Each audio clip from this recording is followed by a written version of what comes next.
I'm Marcus Richardson. And I'm Nathan Hicken.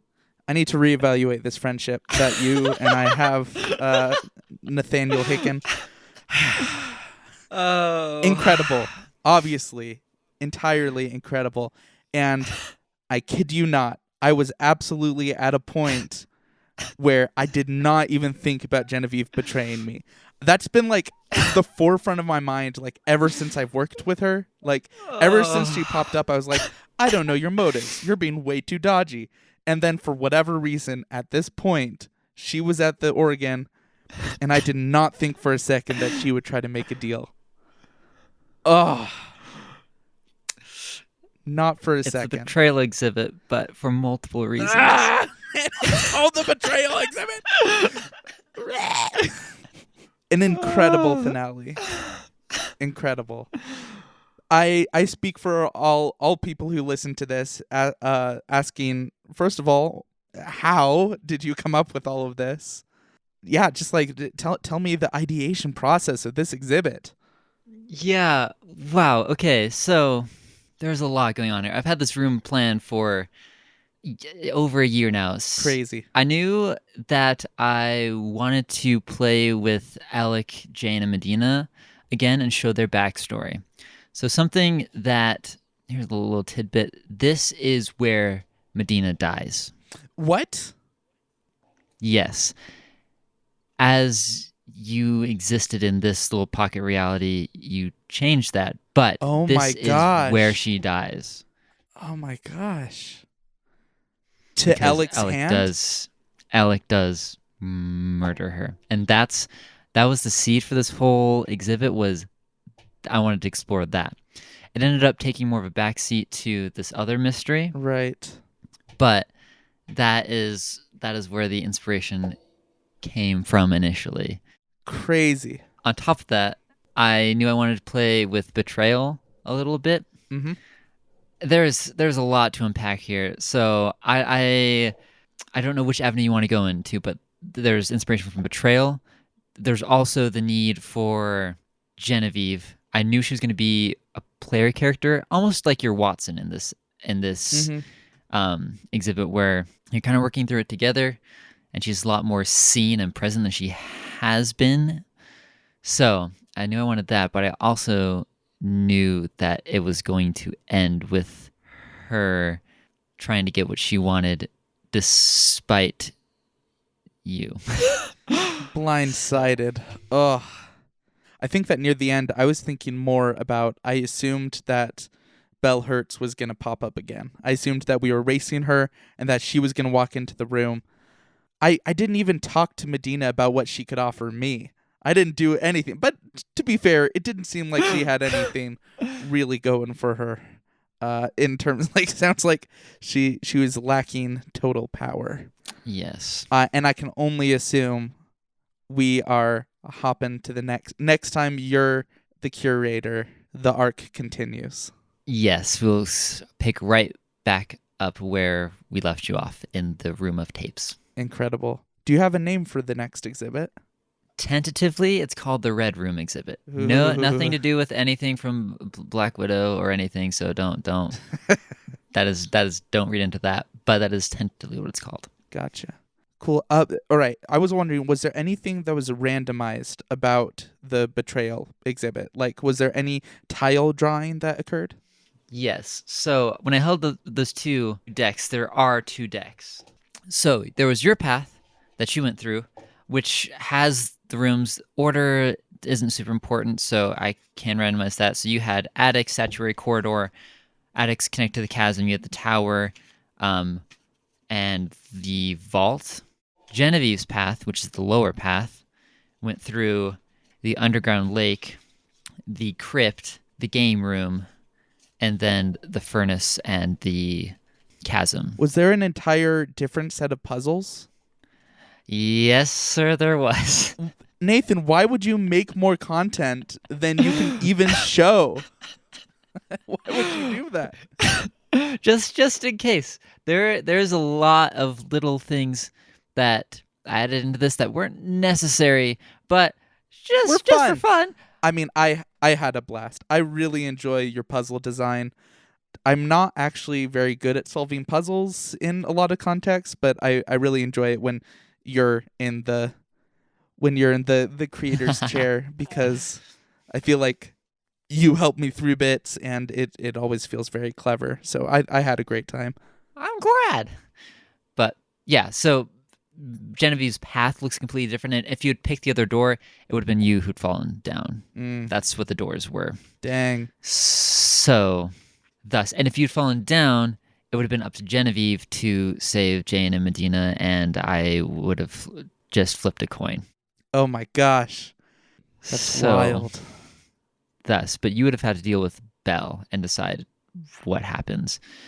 The order that you did things affected it too. Which gargoyles you pushed when would affect it. If you'd hit the one on the bottom right, that would have hit Genevieve, which would have been detrimental. I mean, would it have been detrimental? Did you have a secondary ending planned? You would not have been able to destroy the heart. And because she had all this stuff? Yes. So that would be just a game over. That'd be an old-fashioned game over. But I suspected that you wouldn't do that, so thus. But there's a lot to unpack. So, okay, I guess, do you want to go through your impressions? Do you want to go through the murder? Do you want to go through Genevieve? Do you want to go through what do you want to tackle? I mean, what do you want to tell? This is Nathan's tell-all, the behind-the-scenes peek. Okay. Let's start with the murder then, and we'll work towards this. Sure.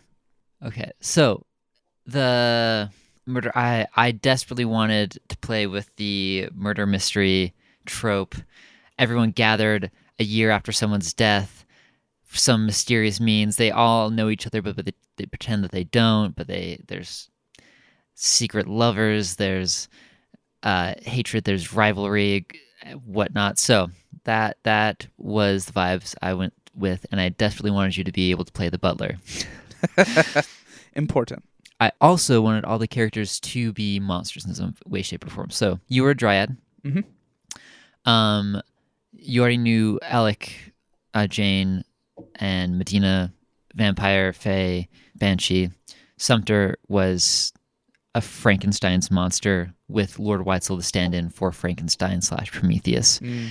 A note on that, you mentioned, I can't remember if this is off mic, that the I am Prometheus note, you were like, oh, that's actually Lord Weitzel, and you would be correct, because Lord Weitzel sees himself as Prometheus, and as such, he named his greatest creation, Sumpter Hope, after himself.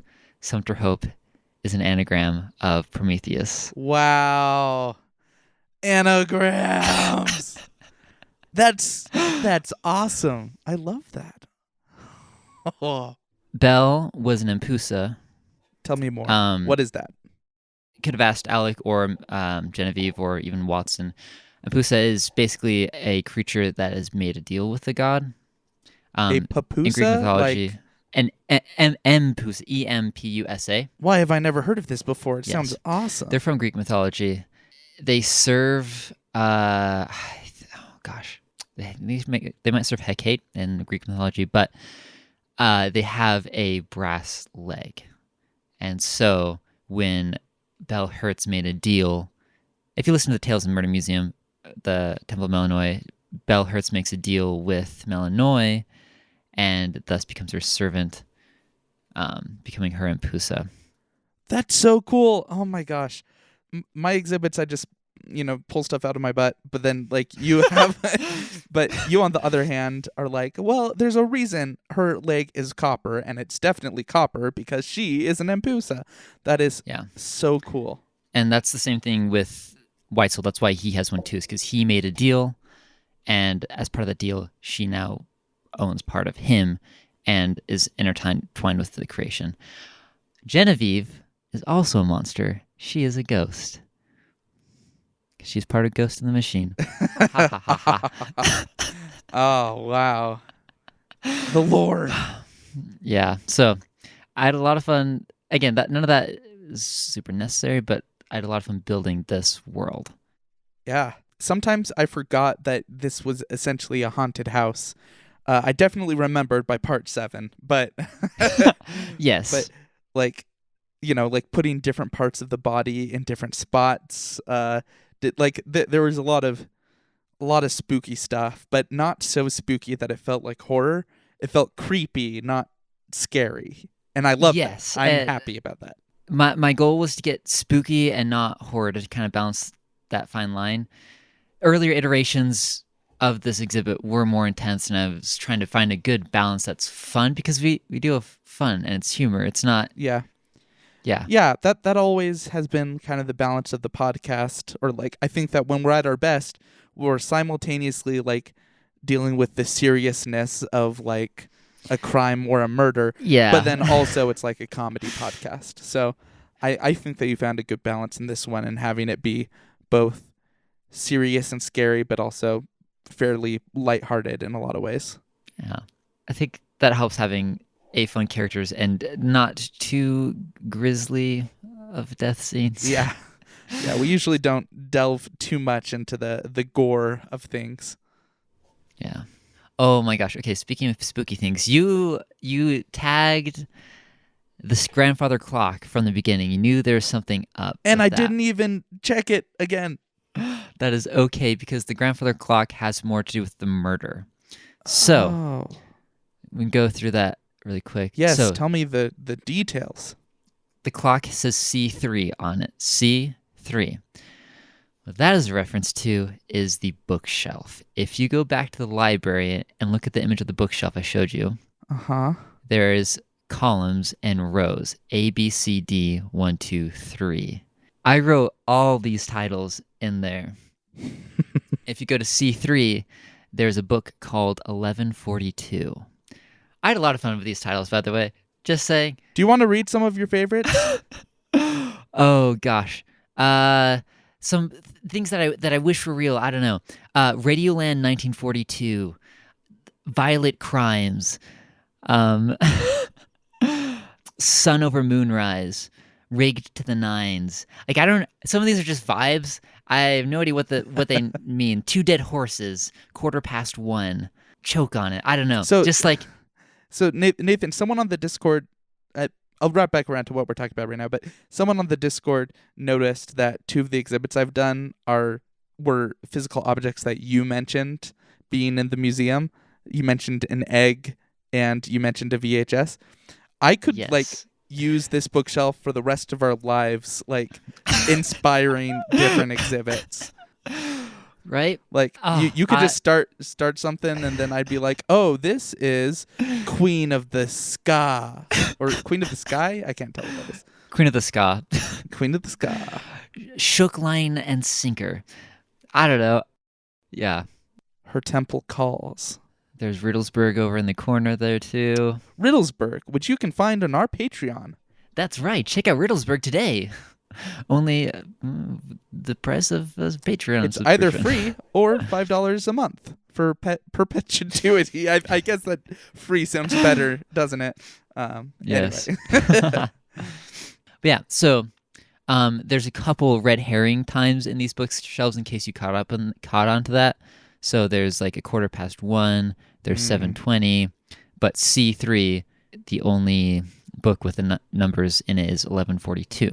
So, if you then went back to the ballroom and turned the clock to 1142, it would swing open, much like the one that swung open to let you into the organ room, or to let you swing open to the exhibit. Yeah. That leads to a secret passage, which turns and twists into the study. Mm-hmm. So, this is where we get into alibis. If you had asked everyone their alibis where they were during the murder, Alec would have insisted that he had stayed in the entrance hall the entire time, and he didn't see anyone go into the ballroom except Sumter Hope. Because he was watching to make sure that Sumter didn't leave to go mess around with Medina. Sure. So that's why he was standing there. But that means there has to be some other way for someone to get into the ballroom. And that's what the grandfather clock was. Gotcha. Okay. Well, sometimes I clock things and then I just and then I just sort of don't follow up on them. So that's really cool to know. And I love that your mysteries always have more under the surface that I just don't even touch on. And that's okay. There's, again, so much information, so much stuff going on. Do you have any, I guess, questions on the murder, things that you were like, what about this? Oh, here's one thing. The amulet you found with the Ellstone Academy, that Sebastian the monkey had, that was Sumter's. Okay. That is more evidence that Monkey was around. I could have figured that out because he was one of, two people who attended the university there. Interesting. Yes, and Alec would have insisted that it wasn't his, so I could have figured that out too. That's pretty cool. So was the dreamer in this, this like just a version of her consciousness, not her actual personality? It's a sliver, yes, like a partial consciousness to Malinois. So the part that is still awake and getting more awake as the ropes that bind her are weakening, essentially. Just to clarify some lore, Lord Whitesoul makes deal with Malinois, discovers that it costs him a soul, doesn't like it, doesn't like Malinois and how she feels like she's using him and whatnot. He traps her away, hides her in his manor. Belle is attracted by the idea of Malinois and her power and wants to try to use that for herself, and that's why she makes a deal and then goes on to try to free her from Whitesoul. Whitesoul's binds that he uses to trap Malinois only lasts for a certain amount of time, and with his death it grows weaker and weaker until it's finally a year later and it's coming very close to breaking out. So he needs people he quote-unquote trusts to try to kill her heart, but he doesn't have the heart to do it because it would kill Sumter, so he needs to have Sumter make that choice for himself. Gotcha. Malinois is waking up, the dreamer is becoming more active, being able to influence little things, travel the manor, and then once the haunt starts, again, sending her Nightmare Inc. creatures after things. Were there any specific haunts in the game Betrayal at House on the Hill that influenced this haunt, or not so much? No specific ones, just the tiles themselves. Gotcha. I went through the tiles. I initially was going to use all the tiles and have it truly randomized. Oh my gosh. But I soon realized that's too expansive, and it's hard to solve a murder as the rooms are shifting around, because initially that was also going to be something. So I narrowed it down to 10 rooms post-haunt, and then it's mean to make you go through all of them. So I split into 2 paths and went from there. Gotcha. I mean, I think you found a good balance between being inspired by directly and also letting it be your own thing. So I thought it was great. I really had a great time. I'm glad. What was your favorite part? Good question. I mean, I think the climax and the ending, of course. I mean, there were some cool moments throughout, but I think the build up to the finale, because this exhibit had a ton of foreshadowing. Like, even from the very beginning, when I enter the exhibit, you give me flashes of visions of what's about to come. So I feel like just seeing all of those payoffs over time was really satisfying. I also really enjoyed the things that, like, I had a feeling were coming, but still happened and caught me off guard when they happened. Like the gun on the wall, or Alec turning into a vampire monster. Like those kind of things really somehow still caught me off guard, which was a lot of fun. I'm glad it wasn't too. I'm glad it was still surprising. Yeah, absolutely. I feel sometimes like the podcast is a bit like reading a book of a character who's like very genre savvy. Like, you know, when you watch a horror movie and one of the characters has watched a lot of horror movies and they're like, all right, well, there's no splitting up, because I think that I'm constantly in your mysteries trying to, like, not speed run, but like kind of cheat a little bit by like sort of being like, well, this probably is this, Like how when Jane says, "Oh, I can't touch that," and I'm like, "So what you're saying is that you and one other person definitely could have touched the murder weapon? Is that what you're saying?" So like I do that a lot. Yes. So it's fun that you still find ways to kind of like one up me, not one up me, but surprise me. It's great that you still find ways to surprise me because I'm taking such a meta approach sometimes. Sometimes I'm really in story and in character, but a lot of times I'm also like. And that's part of being part of the Murder Museum is you have outside knowledge. So right, someone's gonna get murdered.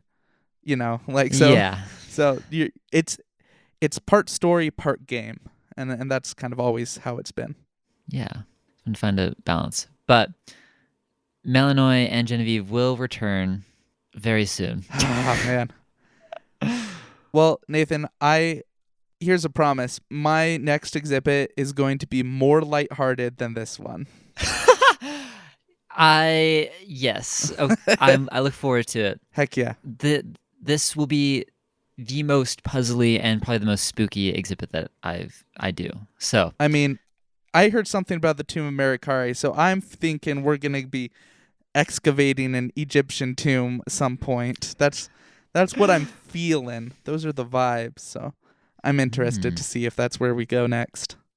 I have the next 2 exhibits planned out, and at the end of at the end of the second one, the Genevieve arc will be closed.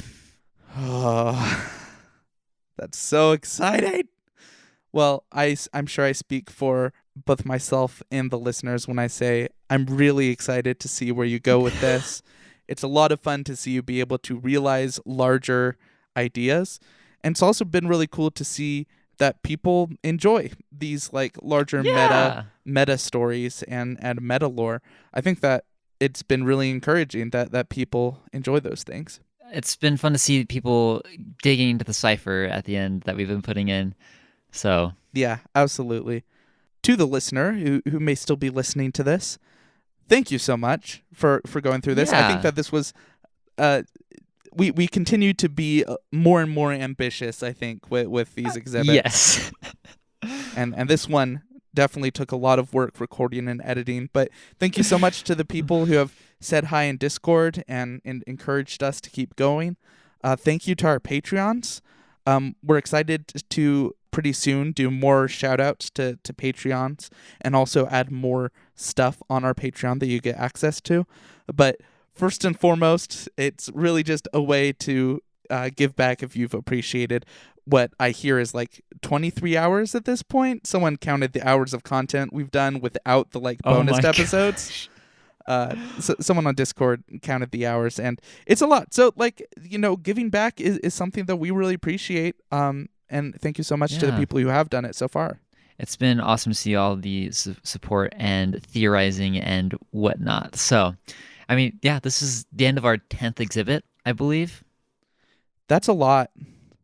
That's a lot to do on something that is not our jobs. Yeah. But we love it. It's so fun. Oh, yes. I'm just so happy that we're doing exactly what we want to be doing, and there are other people who like it. It could be 2 other people, and I would be over the moon about it. So it's awesome that it's a couple hundred. So thank you guys so much for listening. Yes, thank you. Next time we'll be doing my exhibit, which I will tell you right now is not an exhibit. Oh. Technically, the word exhibit will not be in the episode titles. Fascinating. Do with that what you will. I have many questions. Good. Keep them to yourself. Nathan, I guess I'm sort of wrapping up, but is there any last things that you just are dying to get off your chest about the... I mean, here's the thing. I would ask you questions about Genevieve and Malinois, but I want to discover those rather than asking you about them. Yes, I promise that answers about Malinois, answers about what Genevieve wants and why she's doing what she's doing, what the Sanguine Serpent steel is, what the Amulet steel is, all will be answered in the next 2 exhibits. Rock on. I love it. Well, thank you, Nathan. Even though you betrayed me this exhibit, I choose to stay your friend. Thank you. That means a lot. Yeah. No, absolute blast. All right. Thank you, and we'll talk again soon. Until the next time.